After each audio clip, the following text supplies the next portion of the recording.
Now as we move on to, the next question, this is, focus around trust. We've talked about this through the podcast, but we've been through many things that we've said. Our external partners have evaluated that and identified it as well. But, a system is only as good as the trust it builds with its users. Can you talk about how you worked with counties, cities, and first responder agencies during those early phases? And how'd you bring them on board? How'd you convince them? Well, it was really funny. There were some counties that I'd talk to and go through all the pricing, the credits you would get if you had a tower that was, good, and they needed to add additional towers to the system. And honest God, half the time they go, okay, where's the gotcha? What's going to bite us in the butt if we do this? And it's like, it's all here. There's nothing. I mean, it was almost too good for them to believe that that's all they were going to have to do and pay to join this system.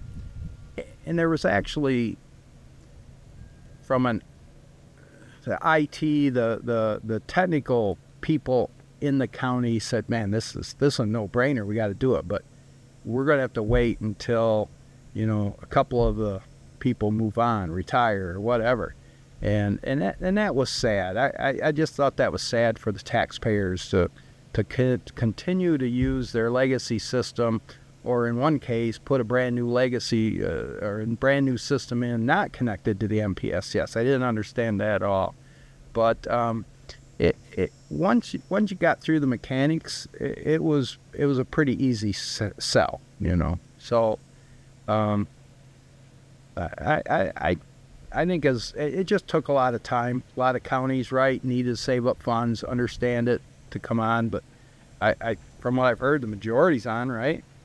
Yeah, we're down to 5 counties. 5 counties that are, and of the 5, 2 of them we've had conversations with in the past 60 days. So, I mean, they like others. There's some financial hurdles that they have. Some of it is very much what we've seen through really most of the past 20 years, which is what you just identified. Some comes our bald eagle. Leave. Here's an osprey and a bald eagle's right there. Well, sorry, Brad. There were counties like Macomb County that were so professional. I mean, it was clean, black and white. And then you had other counties that it was very handshake deal and stuff like that. So it's, I know you experience, more of it in your role as I was gone for, a few years to take on some other opportunities in state government. But, I was never far away between the conversation I'd have with you and the conversations I'd have with monthly breakfast with Bob Tarrant. I always not only knew what was happening, but sometimes I was given the opportunity to provide some advice or some direction. And, so I believe, even though that on paper I worked in different areas, but a career standpoint, I was always part of the MPSCS for the entire career. And, I recall some of the, those county meetings that you and I would, drive to. Some of those, it was long days. We would work most of the day, climb in the car to be to a county meeting. Yeah, no long days. I'm sure you guys will cover that here shortly. But we would climb in the car and drive to the other side of the state for a county commissioners meeting or a board meeting, and then we turn around and drive back. And then the other, start the next day, the same way. And, many of it was as simple as what you identified, is they were believing some way that this couldn't be truthful, that too good to be true. Way. Exactly. And I think that's the part, is I continue to look back, and I know both of you as well as others that have been part of the system over the past 30 years, is it truly has been a successful system. We've taken the taxpayer dollars and spent them wisely at the state and local level to ensure that, in lieu of duplicity, we have a single system that's providing interoperable communications from the furthest tip of the Keweenaw Peninsula up in Copper Harbor to the southern tip of any of our southern border with Indiana and Ohio. And I know, Theron, you had, a big hand in one site in particular that, some of our listeners probably aren't aware of, but we actually have a site in Ohio, don't we? Yeah, we do. And sometimes that pains me to say that we have one there. It'd be better to have one in Indiana. Someone's got to take care of them. But that was part of the partnerships that were identified early on, is where we needed coverage. There was a greater value in lieu of building something. We reached out to the state of Ohio. It was really, Theron. I know you were integral in all of that, and the relationship you had with Daryl Anderson in those early days that really facilitated that. And, since then, I've had a great relationship with Daryl Anderson in Ohio. He's long since retired, but I still talk to him on a regular basis. And same is true with, Dave Smith, who was the former director in Indiana on their statewide radio system. As what was said earlier, we led everybody else, but around us followed suit fairly quickly. I think others may have wished that they were ahead of us, but we're still national champions. Well, we've kind of jumped ahead, and or I guess I want to jump back a little bit, because when Bob and I went out and put that stake in to say, okay, this is where the tower is going to be, this is where the shelter, and we had some cookie cutter designs, but we had to go and look at the property that the buyers identified, that the engineers said we need a tower in this area, and we'd go and put that center of stake tower out there. So you and I, for a long time, and maybe it's still that way, we're the only ones that ever been to every one of our tower sites. But it was funny because, we saw more animals. You remember the animals we saw? Oh, my God, yeah. We're up near Mayo, and I'm telling Bob, all right, turn right at this corner, and we get out here, and I said, well, we're going to see elk. And he said, why is that? And I go, it's right there on the map. There's an elk right here on the map. A big paper map. Yeah, big paper. And we parked, and we walked over the hill, and I'll be damned if there wasn't a herd of elk there. Really? Isn't that crazy? That is bugling, and had 4 or 5 cow with them, and I was like, holy cow, mark this site down. Yeah, and there's other stories that just was so fun and Badger. so bad. Badger story, right? Yeah, we're driving down a gravel road. Logging road. It was a logging road. And there's dirt being thrown almost all the way across it. It's like, what the heck's going on? We pull up there, and here's a hole, and dirt's just flying out of it. And all of a sudden, this badger comes out of the hole. It's kind of like roll my window up a little bit more. Yeah. But bear and obviously deer and I don't remember we saw a moose. Yeah, I don't think we ever saw it. I don't think it's. But what I do distinctly remember, I think you remember this one, is at site 1702, when we were siting that tower. It's kind of in a rolling hill. That was going to be a guide tower, so it's kind of a big piece of property. We come up over the hill, and I see this pterodactyl-looking thing coming at me. And I've never seen a sandhill crane in my life. Yeah. And this thing is coming at me, squawking. I had no idea what this thing was. And little did we know that, it had babies with it. Thought we were going to attacking their babies. But I've never seen a pterodactyl in my life. I thought we was back in Jurassic. You still haven't. Jurassic Park. No, I did see one that day. Yeah. Well, great point. You both had an integral role in determining the placement of every MPSCS site. As you just shared the animals that you saw, but can you walk us through the process that you took, from the time, I know you just didn't randomly go out and look at property. What was the process like, from the time that it started to your guys' role at every site where you identify the center point where the tower would be? Well, and chime in anytime, Bob. There was a lot of work done before Bob and I got there. Motorola engineers would say, okay, we need a tower. I believe it was a 5-mile area radius to get the proper coverage they needed. And then buyers, Mary Levine's group, would go out and find a piece or several pieces of property. And then you and I would go out and say, okay, this might work, but let's look at the other one that's available. Oh, yeah, this is a lot smoother. And, sometimes we had to buy 40 acres to get the tower to where it needed to be. So we always tried to keep the drive as short as possible, but that wasn't always the case. But it was trying to decide whether it was going to be a self-supporting tower or a guide tower, depending on how, a guide tower takes like 17 acres of land to put that sucker up. So in some cases they were self-supporting towers, which was more money, but we were always trying to be money conscious, obviously. And we'd put that center of stake in there, and then Bob's the engineering team would take over and design it and stuff like that. And so that was pretty straightforward. It's just someone had to go out there and put eyeballs on it. Yeah, I think if I remember right, there was probably an average of 8 to 10 sites we'd have to look at for every site there was. So they had all these alternate sites because they knew there's no way we're going to get every site we looked at. So as we, especially in the lower half of the state, there was more options, if you will, on sites. The further we got north, the easier. I say easier. It was a bit easier to procure the property because there's more of it. But yeah, that was the process. Pretty much what Theron described is we had to work with, again, going back to the teamwork discussion with the Dave Doty's and Mary Levine's and our engineering team and Theron and I. But I don't know if we did more in case you don't remember this part, but we actually laid out the towers too. After phase one, or maybe it's the middle of phase one. Like where the guy wires. Yeah, because then we got a digital theodolite survey set up, and we'd actually set it up, find true north, magnetic north, and start laying the tower sites out.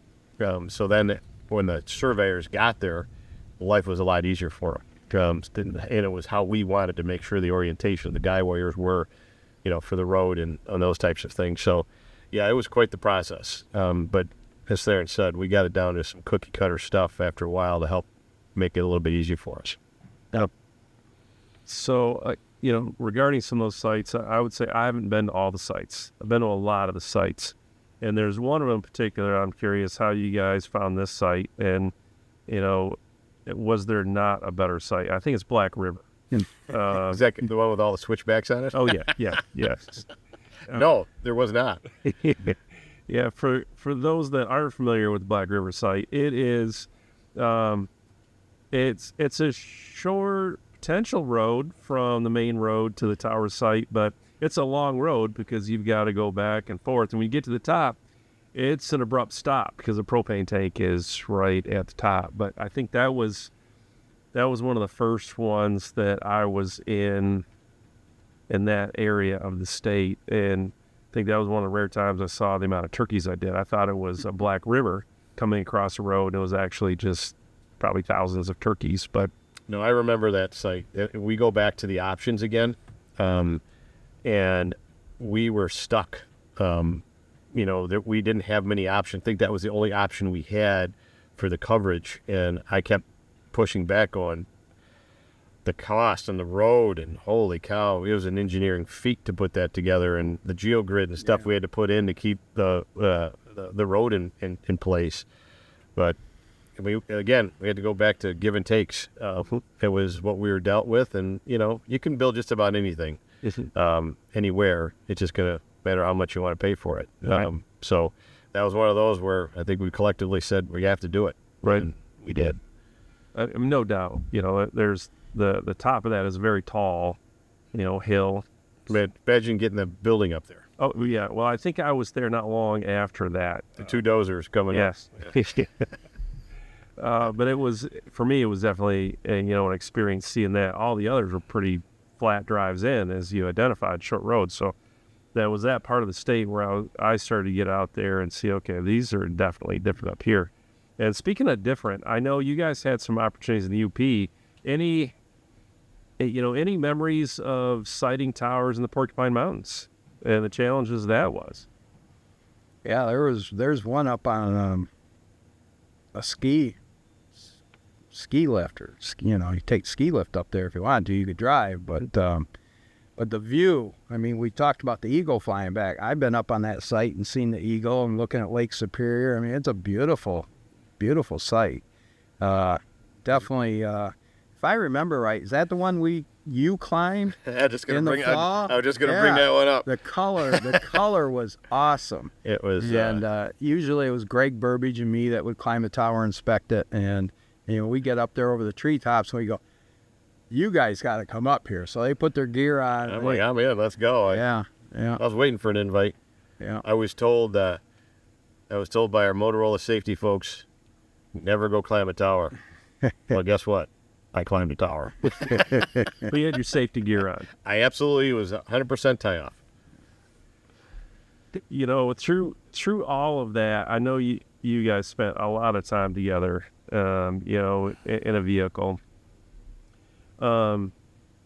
Do any stories stand out from that time? A moment when you realize that this is really clicking on all cylinders, or if you would, an example, this is really starting every time I turn the key.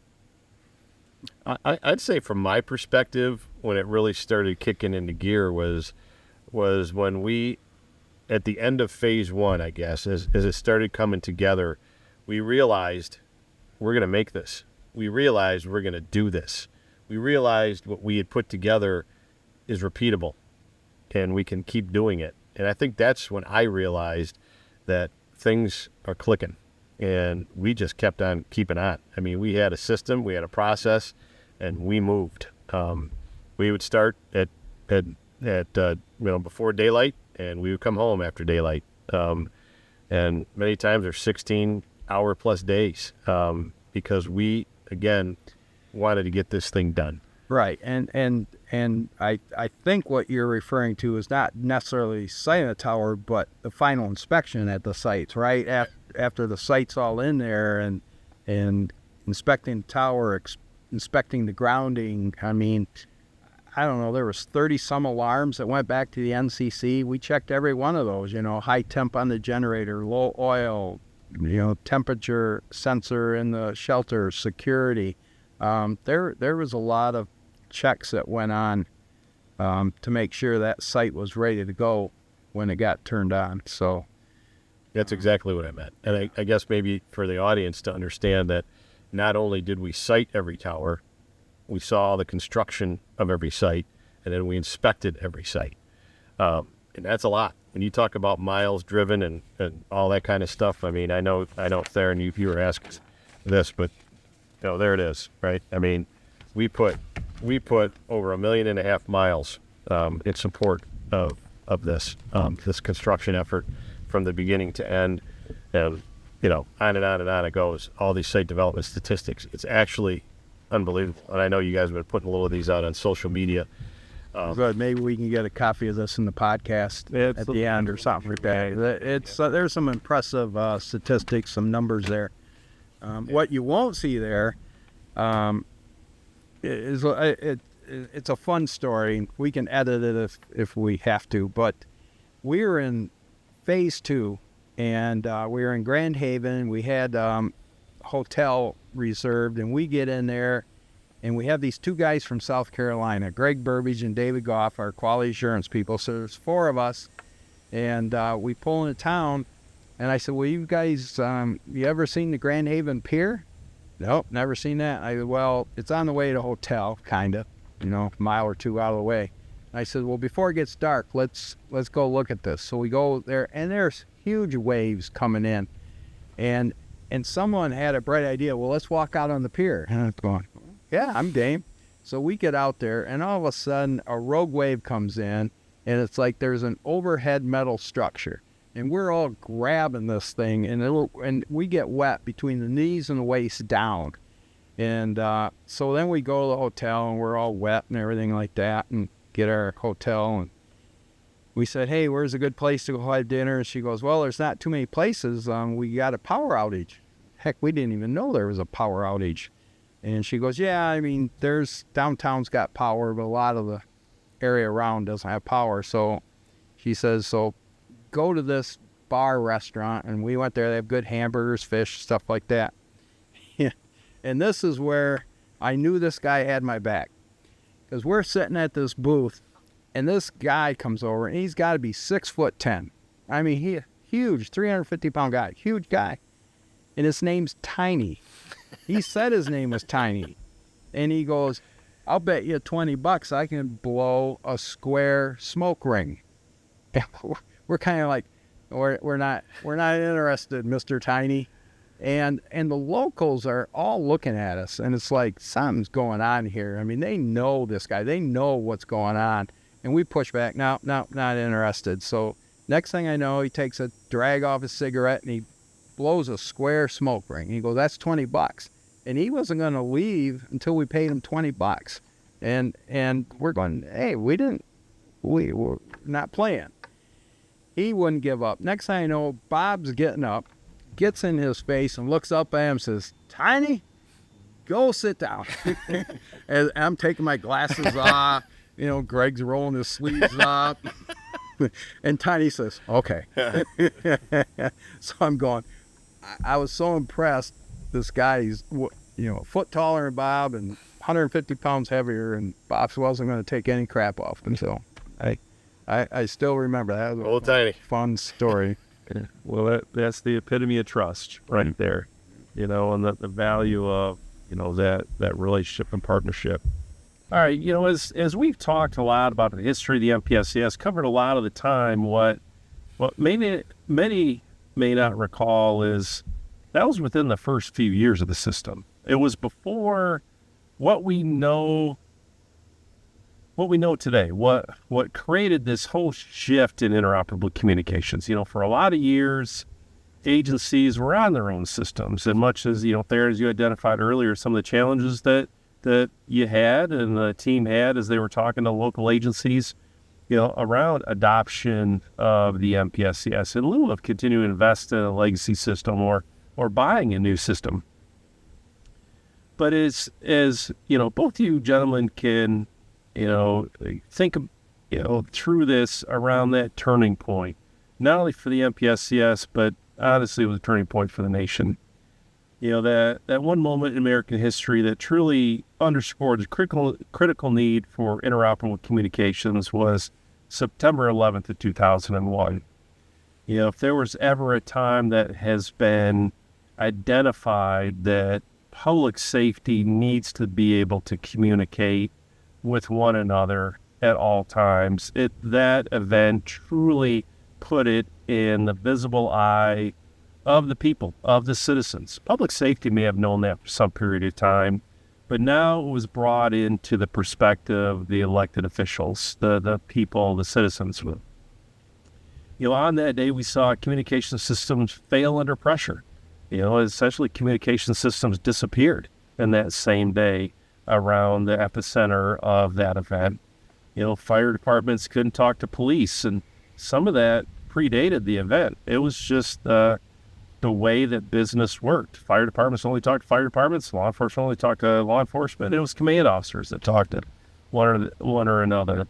But local agencies couldn't connect with federal responders or state responders, and no doubt lives were lost because in some cases help couldn't be coordinated in time, and many of those lives were first responders where they were not able to hear the calls for help or the vacate need based on the events.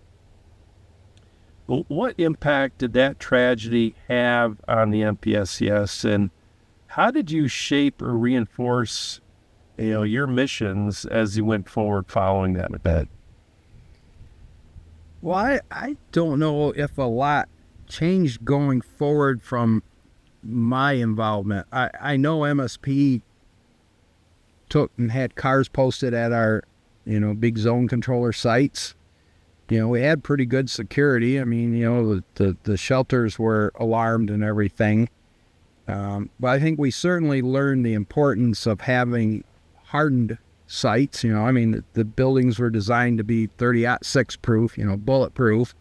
And we might have decided that was the time to buy a couple extra mobile generators in case we lost power. But I think for me it was still business as normal, and which was good. That's what the system was designed for. So I don't know if I can help you out on that a whole lot. Too.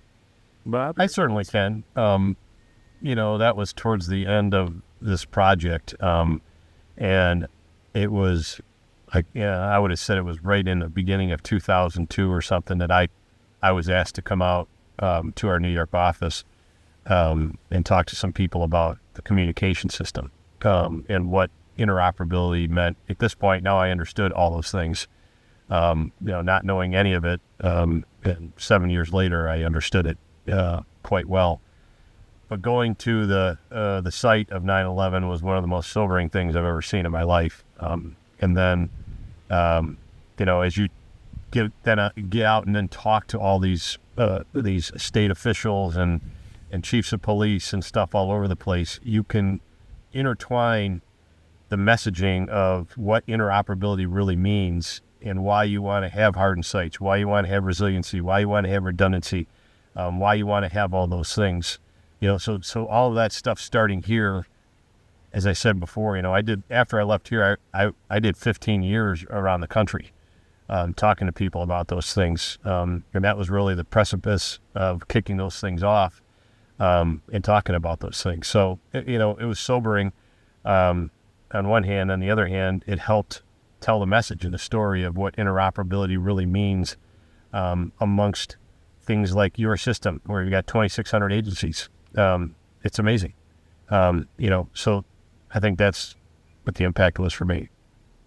Yeah, I think if I recall from the metrics that we have from back then, I think around that time frame, there were 152 agencies on the system. And around that number, I had to, double check. But, from that time to where we're at today with over 2,600 agencies, I would agree with you there. And then the mission never changed for the MPSCS. If anything, it heightened the opportunity to... It justified it. Exactly. And I believe around the same time frame, it may have been within a year around or after that, I believe it was Senator Alan Cropsey that at that time, the system was still part of the state police, and directed the state police to allow all public safety agencies to leverage the MPSCS, not just state police. And that direction from the legislature at that time has continued to be our direction. Unfortunately, I believe that the legislature was not aware that those efforts were already underway. When Jeff Steffel was in place and subsequently when Tom Miller was in place, that was a lot of the dialogue that was had to build in the extra capabilities of the towers to sustain that. But I think that became the catalyst between the event of 9/11 and then subsequently, the direction from, again, the senator was the voice, but the legislature really, put the effort behind that for the state police through the MPSCS to go out and market the system. As they market, really make it available. And you're looking back over the 30 years, there was some slow years of growth. I know when I had the opportunity to be the acting director many, many years ago, City of Detroit was the first subsystem that we added to the system. The irony that I came back as the director, knowing that I already knew everything about the City of Detroit and the subsystem that was in place there, but that started the entire shift in that of us adding subsystems, simulcast systems to the system, and really changed then, in-building coverage capabilities and rest. So, even though, what we may not have had as this monumental shift, because it was already our direction to build a statewide system to provide interoperable communications. But I think there may have been some events that were catalysts for us that made the discussions a little bit easier, both from, with our first responders and our local, as well as our federal partners. I believe not long after that is when we really started seeing federal adoption on the system across many of the agencies, not just the law enforcement agencies, but also I believe, the national parks also saw that as a means to provide capabilities that didn't exist. So it became more of a dialogue than I think a shift for us, because it again, very much like the MPSCS, no one was watching. With any public safety communication system, it's the Wizard of Oz. It's behind the scenes. Now the 9/11 event and all the activities that happened there, it put it right in the forefront of the citizens who understood that. Yeah. I do want to say something there. We kept talking about Steffel earlier, but I want to say something about Tom Miller, because when Jeff came in, like I said, you needed the bull in the china shop to get us to where we needed to be to get this system on the air. But also that perception of Jeff with locals was tough. And I think they saw the state that way. But when Tom Miller came in, I say it this way, maybe a more polished politician, if you will, to get out in front of people and let them know that this is what our mission is. And I think Tom did a tremendous job when he came in and started doing what you're talking about, rolling it out to the rest of the locals and the feds and everybody else. So he did a tremendous job there from my vantage point. Yeah, I completely agree. Working, directly for Tom in those days, he was faced with a challenge that Jeff was faced with as well, but I think more of a challenge. Support within MSP was difficult because, one thing that Jeff was able to do, as you shared earlier in the podcast, was reach across into the legislative process and have those conversations. And I think with Tom, he was not given some of the same capabilities, as well as, there was, some changes within the state police that brought an entire arm of technology into, our office that he had responsibilities for. So it was no longer just directed towards the continued development and completion of the project and growth of the system. He was now managing these other parts. And, I would completely agree that the two gentlemen were completely different, but needed for the right time to deliver. Right time and right reason. Yeah, absolutely. And I'd say, both individuals today, they're both contacts that I've reached out to ask questions, both from a mentoring standpoint, so from a history standpoint. I have talked to Tom probably more than I've talked to Jeff, only because it took a little while until I was able to connect with Jeff. But once I tracked him down in a flapjack restaurant, then I was able to then reconnect. But what both gentlemen continue to have is passion around the systems. I've talked to both of them. The pride that they have in what the system has continued to be able to do when they were a part of that. It's great to see. And, some of it is they both had, great careers, and to see that they both, hang the MPSCS as monumental components of their career is still really positive to see.